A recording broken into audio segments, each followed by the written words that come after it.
શરૂઆત તરીકે ગણાશે। ગુજરાતમાં હવાની ઠંડક હવે સ્પષ્ટ અનુભવી શકાય તેવી બની છે।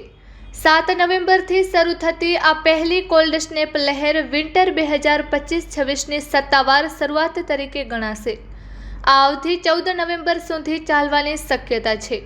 હવામાન નિષ્ણાતોના અનુમાન મુજબ ગુરુવારથી જ રાજ્યના મોટા ભાગના વિસ્તારોમાં મિનિમમ તાપમાનમાં નોંધપાત્ર ઘટાડો નોંધાશે। ઉત્તર ગુજરાતના બનાસકાંઠા, પાટણ, મહેસાણા તેમજ પૂર્વ કચ્છના રાપર અને ધોળાવીરા વિસ્તાર સાથે મધ્ય સૌરાષ્ટ્રમાં તાપમાન 10 ડિગ્રી સેલ્સિયસથી નીચે ઉતરી શકે છે।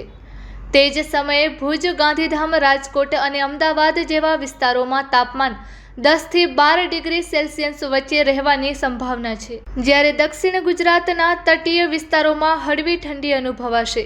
આ ઠંડીની લહેર સાથે ગુજરાતમાં શિયાળાની ઔપચારિક એન્ટ્રી થઈ ગઈ છે। હવે ગરમ ચા, સ્વેટર અને વહેલી સવારના ધુમ્મસ માટે તૈયાર થઈ જાઓ।